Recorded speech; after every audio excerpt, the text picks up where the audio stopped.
대통령이 국정 기조연설 같은 거 하러 왔을 때 뭐 등을 돌린다라든가 뭐 팻말을 들고 있다든가 그 여야 모두 가릴 것 없이 상임위에서 컴퓨터 뒤에다가 뭐 이렇게 막 누구 탄핵해라 누굴 쫓아내라 이렇게 붙이면서 상대방 좀 비난하는 하고. 것들도 너무 보기가 싫더라고요. 왜 저렇게 국회 수준을 천박하게 만드나.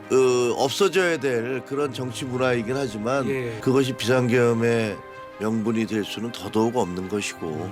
자기가 대통령인지 아니면 진짜 집에서 땡깡 부리는 7살짜리인지 구분을 못하는 그런 발언이었고 실제 이 태도는 나 너무 섭섭해서 속상했어. 나를 왜 자꾸 뭐라 그래. 안 그랬으면 내가 잘할 수 있었잖아. 네 탓이야.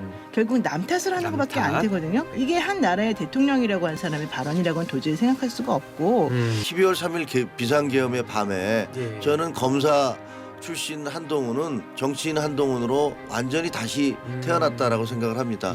역사에서 영웅적인 행위를 한 거예요. 초창기에 대응을 생각했던 것보다 훨씬 빨리 했고 훨씬 더 단호하게 대처해줘서 저는 그것이 오히려 사람들에게 지지를 얻었고 이게 불법계엄이고 위법계엄이라고 하는 것을 정확히 알려줬다고 봐요.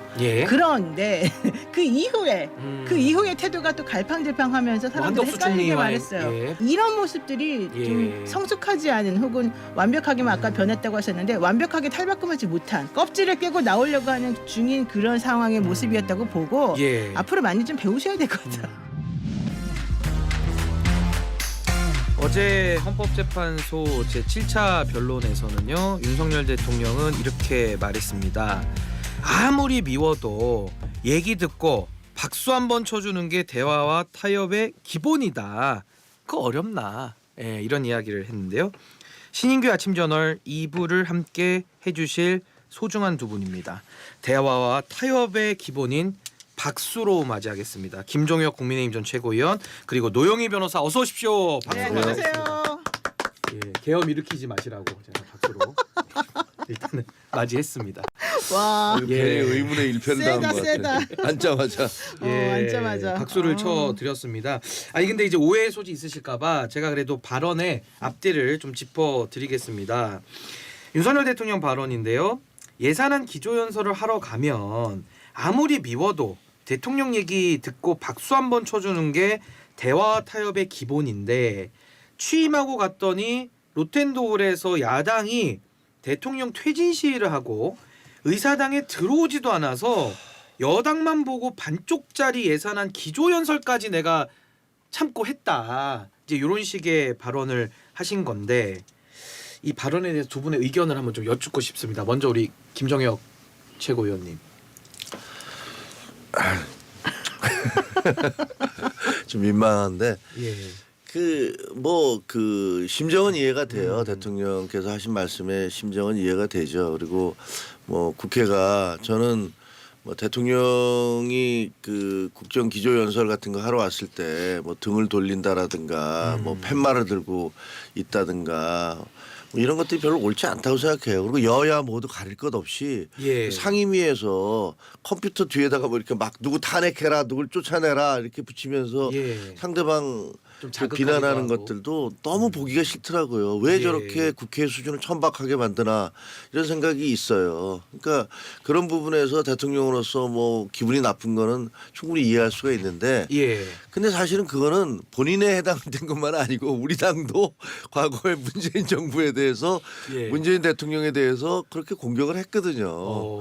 그거는 없어져야 될 그런 정치 문화이긴 하지만 상호적인 것이 뭐 일방적인 것은 아니었어요. 그래서 그렇게 비난하기는 조금 민망한 부분이 있고 거기다가 그렇다고 해서 그러면 그것을 군대를 보내서 그 국회에서 의원들을 뭐 끄집어내거나 이렇게 체포하거나 이렇게 할 수는 없는 거잖아요. 그러니까 그것이 비상계엄의 명분이 될 수는 더더욱 없는 것이고 그냥 본인이 서운한 감정 같은 것을 표현하신 거는 충분히 이해가 된다. 이해는 된다. 그러나 뭐 그렇게 논리적으로 설득력이 있게 받아들여지지는 않을 것 같다. 와, 근데 저는 이렇게 진짜 라디오 진행하면서 이렇게 정말 자기 성찰과 반성을 이렇게 하시는 분들은 정말 드문 것 같아요. 그래서 저는 의문의 1패 아까 하셨는데 확신의 1승을 저는 무슨 소리예요? 또 그게 갑자기 확신의 1승 느닷없이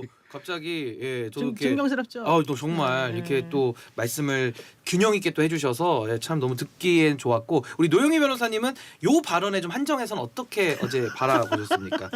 일단 이근영님이 국힘내 소수 양심 김종혁 멋있게 또 이렇게 칭찬해 주셨는데 좋은 댓글도 많이 있습니다. 저는 심정도 이해가 안 가요. 솔직히 말하면 자기가 대통령인지 아니면 진짜 집에서 땡깡 부리는 7살짜리인지 구분을 못하는 그런 발언이었고 이게 이제 그 발달 단계 아이들의 발달 단계를 보면은요. 우리가 이제 엄마를 도와주려고 옆에서 그 어린 손으로 키도 안 되는데 설거지 같은 거 한답시고 접시 같은 거 이렇게 건드리다가 깨트리는 애들이 도와줄 있어요. 수도 있고. 그럼 우리가 그 아이를 가지고서 야단치지 않아야지 되는 게 이제 성숙한 단계의 사람이고 그걸 보고서 야단을 치는 사람들은 예를 들면 그 표면적인 사건만 바라보고 그 결과가 미칠 나쁜 영향만 바라보고 그 아이의 상황이나 이런 주변 종합적인 걸 못 보는 사람들이거든요. 저는 윤석열 대통령이 그동안에 해왔던 여러 가지 발언, 자신의 행동에 대한 결과, 뭐 책임 또 내지는 이런 것들을 사람들에게 납득시키려고 하는 과정에서 이런 미성숙한 발달 단계 이상의 성숙한 모습을 보여준 걸 제가 못 봤어요. 실제 이 태도는 나 너무 섭섭해서 속상했어. 나를 왜 자꾸 뭐라 그래. 안 그랬으면 내가 잘할 수 있었잖아. 네 탓이야. 결국은 남 탓을 하는 것밖에 안 되거든요. 근데 이분이 항상 하는 게 남 탓, 변명 이런 건데 이번에 자기 탄핵 심판에 나와서도 그런 식으로 야 니네가 박수 안 쳤잖아. 내가 얼마나 속상했는지 아니? 너네들이면 내 입장 대봐. 너도 했겠지. 이런 식으로 얘기를 하고 있단 말이에요. 이게 한 나라의 대통령이라고 하는 사람, 특히 대통령이 된 지 어제 오늘이 아니라 지금 벌써 2년 반, 3년 다 돼가는 사람의 발언이라고는 도저히 생각할 수가 없고 그 사람의 심정을 이해한다는 거는 그래 우리도 칭찬받고 싶고 맨날 뭐라고 하니까 너도 속상하겠지. 요 정도의 그냥 단순한 수준의 얘기 일반적인 신인규가 그랬다면 내가 이해하지. 근데 윤석열이라고 하는 사람은 자기의 지위와 신분을 망각하고 자기가 어떤 책임을 가져야 되는 존재인지를 지금 모르고 하는 말이거든요. 저는 이런 것들 이해하면 안 된다고 봅니다. 안 된다. 우리 지금 댓글 제가 그대로 읽어드립니다. 우리 도현김님께서 노변, 신변, 종혁 박수 받아라 이렇게 의견을 주셨고요. 왜요? 그리고 사관님하고 EHA님께서는 이 후원금을 이렇게 주시면서까지도 이렇게 막 응원의 댓글 주셔가지고 이 두 분께는 또 감사드린다는 말씀 전달드리겠습니다. 우선 제가 이 박수 발언에만 너무 집중하는 건 아니고 이제 내일 되면은 탄핵 심판에 관한 변론길 8번 이제 거의 끝을 향해 가고 있어서 한번 총 정리를 해봤으면 좋겠어요. 전반적으로 헌법재판소의 풍경이랄까요? 뭐 윤석열 대통령도 나오고 했기 때문에 우리 김종혁 최고위원님은 요 8번을 이제 내일 되면 보실 건데 전체적인 흐름은 좀 어떻게 보고 계십니까? 헌법재판소는 굉장히 서두르고 있는 것 같아요. 그게 서두르고 있는 이유는 보면 그 국정 그 헌정 질서의 문란이 계속되고 있잖아요. 예를 들면 지금 현재 길거리에서 서부지원의 난입 사태도 있었고 그다음에 엊그제 또 그 인권위원회에서 벌어졌던 뭐 장악을 하고서 들어가는 사람들을 신분증 다 검사를 해서 직원이냐 기자냐 뭐 누구는 들어가지 마라 뭐 그래서 거기서 뭐 욕설이 퍼부어지고 이건 국가기관이 무단으로 점령당한 듯한 그런 모습이 보이잖아요. 이게 사실은 그 대한민국 곳곳에서 이런 일들이 계속 벌어지고 있어요. 그러니까 헌법 질서나 국법 질서 이런 것들이 되게 무시되어지고 그리고 또 하나는 이제 부정선거 관련해서 계속 주장하시는 분들 보면 무슨 증거를 제시하시는 건 아니에요. 그러니까 그 조갑재 선생 같은 분은 일종의 사이비 종교다 이렇게 얘기를 하고 있는데 이런 일들이 계속 벌어지고 있기 때문에 헌법재판관들로서는 빨리 결정을 내려야 된다. 안 그러면 더 큰 문제가 계속 벌어지겠다. 그래서 인용이 됐든 기각이 됐든 결정을 내리는 게 옳겠다라는 생각을 합니다. 노영희 변호사님은 총평 또 법조인이시니까 어떻게 좀 보셨습니까? 그러니까 일단 뭐 절차적으로 너무 빠르다 내지는 뭐 방어권이 보장되지 않는다 이 주장은 절대 사실이 아니다. 왜냐하면 노무현 전 대통령 판결 선고까지 63일 걸렸고 그다음에 박근혜 전 대통령은 판결 선고까지 91일 걸렸어요. 한 3개월 정도가 이제 최장인데 현실적으로 그때도 12월 달에 이제 이게 탄핵이 올라가 가지고 3월 달에 끝난 거였거든요. 그러면 지금 현재 윤석열 대통령 에 대해서 지금 하고 있는 것이 지금 끝내도 3월에 선고할 수밖에 없거든요. 그렇게 되면은 박근혜 전 대통령이나 노무현 전 대통령과 비교해봐서 절차적으로도 전혀 뭐 빠르거나 혹은 뭐 아주 이 사람에게만 혹독하게 뭔가 가혹하게 한다 이렇게 일단 볼 수가 없어요. 예. 두 번째, 이 탄핵 심판에 임하는 윤석열 측의 변호인단들이 사실 너무 문제예요. 이 변호인단들이 집단적으로 헌법재판소 재판관들을 공격하는데 그 공격의 방식이라는 게 되게 야비하고 비겁하고 또 하나는 대통령을 물론 옹호하다 보니까 이제 그러긴 하겠지만은 이 헌법재판소 재판관에 대한 근거 없는 그 선동이나 이런 것들을 가지고 사실은 괴롭히고 이 법치라고 하는 것을 무시하고 헌법을 파괴하려고 하는 태도를 보이거든요. 근데 변호인들은 그러면 안 되거든요. 예. 변호인들은 이제 법적인 테두리 내에서 자신들이 뭐 맞는다 안 맞는다 비판할 건 비판하더라도 인신공격성 발언을 하거나 사실도 아닌 거 가지고 자꾸 얘기하는 이러면 절대 안 되는데 근데 그렇게 되면 재판에도 불리하잖아요. 매우 불리하고 예. 실제 이 변호인들이 하는 행동이 저는 대통령을 위한 변호인지 아니면 자신들이 그냥 뭔가 좀 얘기하고 싶어서 하는 건지 아니면 하도 할 말이 없으니까 그런 식으로 하는 건지 구분이 안 갈 정도고 진정하게 이 자신의 의뢰인을 위한다면 그런 식으로는 절대 변하면 안 되잖아요. 우리 신 변호사님 아시잖아요. 우리 재판할 예. 때. 어쨌든 그 두 번째 이제 그 측면이 있는 것이고 세 번째로는 지금 현재 여기 나와가지고 증언하는 그 증인들의 모습 같은 것들이 되게 있어요.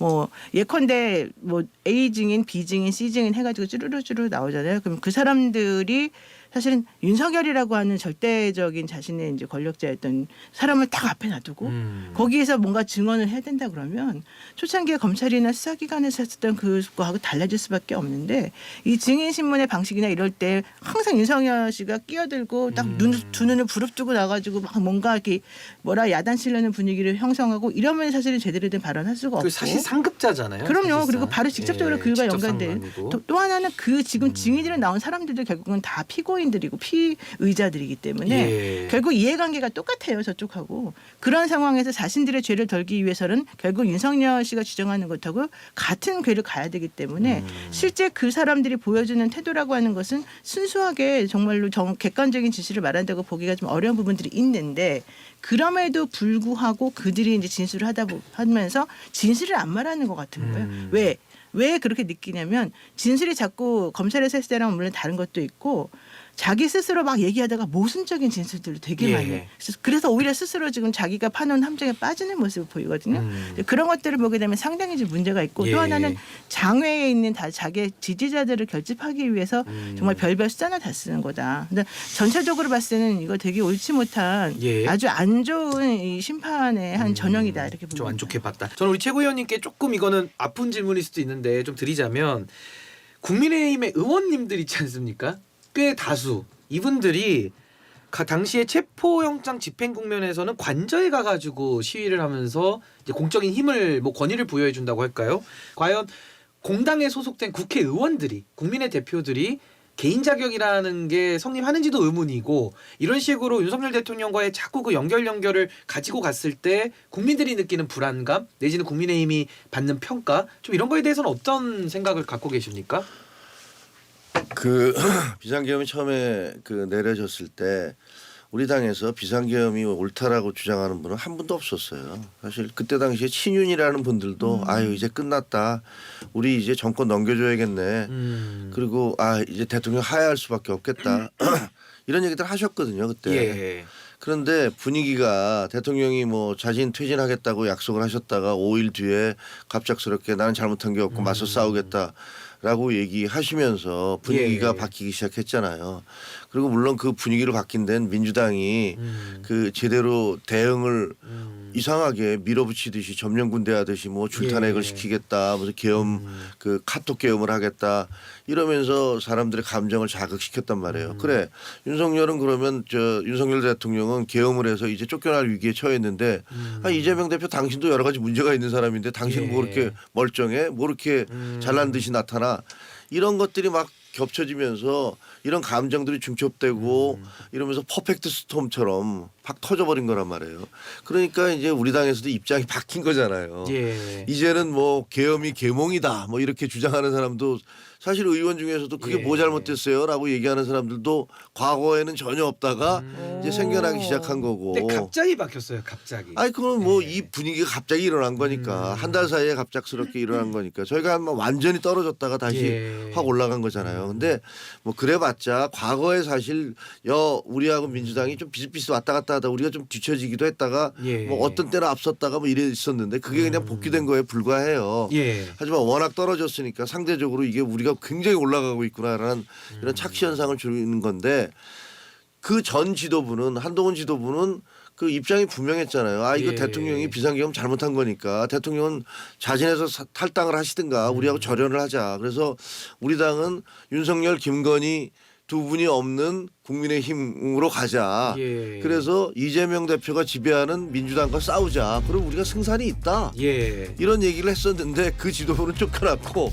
그다음에 그 다음 지도부는 윤석열 대통령을 어떻게든지 끌고 가자, 같이 가자라는 그런 입장이신 것 같아요. 거에 제가 조금 더 보강해서 질문을 더 드리자면, 그러니까 국민의힘이 뭐 여론의 변화에 따라서 약간 스탠스를 좀 바꾼 듯한 외관인 건 사실인 것 같습니다. 이게 보여지는데 이게 한동훈 대표 전 대표 체제 때 계엄은 잘못됐다, 뭐 위헌이다라는 입장과 지금 당의 입장이 너무 상반되다 보니까 좀 스탠스가 꼬여진 거 아니냐, 이제 이런 입장들도 많이 있거든요. 우리 최고님께서는 어떻게 평가하세요? 글쎄 지금 이제 해결하기에는 너무 그 호랑이 등에 올라탄 격이 돼버려서 이거 내리기도 뭐하고 내리자니 물려 죽을 것 같고 그대로 가자니 이게 어디로 갈지를 알 수가 없고 뭐 이런 상황이에요. 그러니까 사실은 정당이 이런 식으로 되면 안 되거든요. 그 정치인들은 그 어떻게 보면 국민들에게 방향을 제시하고 그수로 이끌어가야 되지. 그 민심이라는 것들은 우리가 따라야 될 대상이긴 하지만 굉장히 자주 변해요. 그렇습니다. 어떤 한 방향을 갖고 있는 것도 아니고 어떤 때는 이렇게 주장하다가 어떤 때는 저렇게 주장하다가 정반대의 모순된 주장도 마구잡이로 섞여 있는 게 민심이란 말이에요. 근데 거길 따라서 그 왔다 갔다 하다 보면 죽도 밥도 되지 않고 결국은 버림받는 게 보면 그렇더라고요. 근데 우리 지금 지도부가 굉장히 눈치를 보시는 것 같아요. 야 우리 당 지도가 올라가고 있는데 저분들을 감정을 건드리면 안 되지라는 뭐 정치인으로서 가질 수밖에 없는 그런 그 고민이 있을 거예요. 근데 저는 그러면 안 된다고 생각해요. 정치인은 특히 부정선거에 대해서는 이거는 당 지도부가 말을 해줘야 돼요. 또 우리 부정선거 그 꼴 나게 생겼어요. 이제 조금만 지나면 어저께 헌법재판소에서도 얘기가 나왔지만 모든 게 다 얘기가 됐고 마지막 하나 남은 게 선관위의 전체 서버를 다 까자는 거예요. 물론 그러면 돈이 엄청 들어갈 거예요. 근데 어저께 사무총장이 얘기했잖아요. 만약에 법원이나 헌재가 요구를 하시면 다 까겠습니다 라고 얘기를 할 거예요. 그래서 그거 다 깠는데 아무 문제가 없다. 그럼 우리 당은 정말 폭망할 거예요. 거기 믿고서 부정선거론에 기초해서 잘라내지 않고 근데 사석에서 만나잖아요. 다 부정선거 웃기지 마 이렇게 얘기를 해요. 근데 아무도 공개적으로 얘기 안 해요. 너무 비겁한 거잖아요. 근데 사람들이 아무도 얘기 안 하고 대통령은 부정선거 증거가 차고 넘친다니까 그걸 믿을 수밖에 없잖아요. 아니 근데 비겁함도 비겁함인데 그렇게 가면은 다 같이 죽는다는 공멸론을 알잖아요. 그렇죠. 근데 근데 나중에 어떻게 빠져나가려고 하겠죠. 그러니까 부정선거에 대해서 긍정도 하지 않고 권성동 대표도 그러잖아요. 나 믿지 않는다고.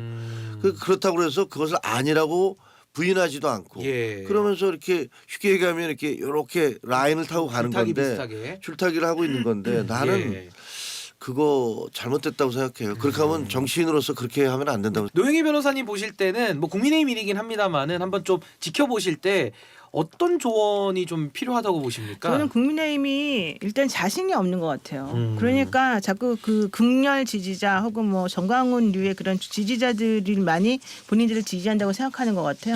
그러다 보니까 극렬 지지자들이 주장하는 내용에 대해서 본인들이 사실은 그렇게 안 생각할 텐데도 대외적으로는 그들하고 메시지를 같이 내면서 점점 본인들도 극단적인 행태를 띠게 되는 거거든요. 근데 만약에 그렇지 않고 진짜 우리가 잘못했고 현실적으로 그렇게 하면 안 되고 대한민국을 위해서 건강한 보수라는 게 무엇인지를 보여주고 싶다라고 한다면 그런 극렬 지지자들의 그런 말도 안 되는 소리들은 단호히 끊어내고 우리들을 지지해주는 중도라던가 우리들을 지지하는 기존의 원래 건강한 보수들인가 그분들하고 뜻을 같이 하고 싶다. 그리고 그런 주장을 했을 때 우리 당 여전히 지지를 유지할 수 있다. 이런 느낌을 갖고 이런 자신감을 저는 보여주는 게 필요하다고 생각하는데 지금 권영세 뭐 비대위원장이라든가 아니면 권성동 원내대표라든가 이런 분들은 우리는 지금 기댈 때가 극우적인 사람들의 그 열렬 지지밖에 없다. 이렇게 생각하니까 자꾸 이상한 방향으로 가는 거예요. 그들하고 손도 못 놓고. 근데 그렇게 가면 그게 진짜 달콤하게 지금은 본인들에게 뭐 좋아 보이시겠지만 나중에 결국 독이 되거든요. 아하. 그래서 저는 장기적인 관점에서. 네, 그래서 저는 김종인 위원장이 한동훈 대표가 제일 확장성 있는 후보다라고 말한 게 저는 그런 의미에서 가장 중요하고 적절한 발언이었다고 생각해요.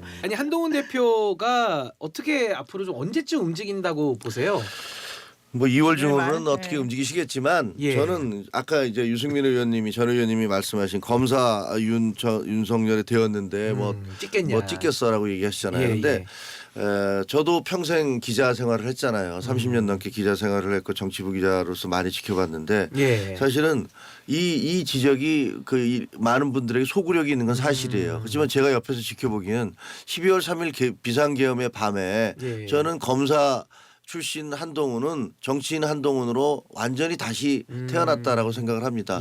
그 어느 누구도 그 위험한 순간에 목소리를 내서 이거 안 됩니다라고 외치지 않았어요. 그리고 곧바로 언론사에다가 문자를 보내서 이거 국민과 함께 막겠습니다라고 그럴 용기를 낸 사람 지금까지 제가 보기에는 근 몇십 년 동안에 본 적이 없어요. 잘하셨어요. 아주. 제가 기억이 남는 것은 김대중 대통령과 YS 대통령 그 두 분이 야당일 때 두 분이 합쳐서 호헌철폐 천만인 개헌서명운동 그거 할 때 그때 정말 목숨 걸고 내놓고 한 거거든요. 근데 그때 이후에 제가 어떤 정치인도 이렇게 용기를 내서 아니라고 얘기한 것을 본 적이 없어요. 저는 그것만 해도 천영우 전 수석이 말씀하신 대로 역사에서 영웅적인 행위를 한 거예요. 그러니까 그거를 그 폄하할 것도 없고. 그런데 왜 김용현 변호사 측에서는 우리 한동훈 대표를 막 고소하고 그러는 거예요? 내란죄로 고소했다고요. 약간 너무 상식적이지도 않고 법조인이라고 할 수도 없을 것 같아요. 그러면 노영희 변호사님께 한번 여쭤볼게요. 한동훈 대표가 아까 개헌 국면에서 역할한 거 저는 평가해야 된다고 봅니다. 근데 향후 대선 국면에서 뭐 당내 후보도 돼야 될 거고 또 국민들의 마음을 얻어야 될 텐데 그 가능성은 좀 어떻게 보십니까? 저는 한동훈 대표 좀 전에 김종혁 씨가 말한 것처럼 잘했어요. 그때 당시에 초창기에 대응을 생각했던 것보다 훨씬 빨리 했고 훨씬 더 단호하게 대처해줘서 저는 그것이 오히려 사람들에게 지지를 얻었고 이게 불법계엄이고 위법계엄이라고 하는 것을 정확히 알려줬다고 봐요. 그런데 그 이후에 태도가 또 갈팡질팡하면서 사람들이 헷갈리게 말했어요. 한덕수 총리랑 같이 뭐 해가지고 윤석열 대통령을 뭐 뒤로 물러나게 하고 그런데 거기다 대고 또 한덕수는 내가 너하고 언제 그런 얘기했니? 뭐 이런 얘기하다가 왔다리 갔다리 또 물러나게 한다 그랬다가 안 한다 그러다가 또 본인을 체포하기로 했었다라는 또 증언 나오니까 그때 야 이거 안 되겠다 이러면서 또 이제 하고 그러니까 이런 모습들이 좀 성숙하지 않은 혹은 완벽하게만 아까 변했다고 하셨는데 완벽하게 탈바꿈하지 못한 탈피 중인 탈피중이다. 껍질을 깨고 나오려고 하는 중인 그런 상황의 모습이었다고 보고 앞으로 많이 좀 배우셔야 될 것 같아요. 지금까지 노영희 변호사 김종혁 전 최고위원님과 함께했습니다. 두 분 대단히 감사합니다. 고맙습니다.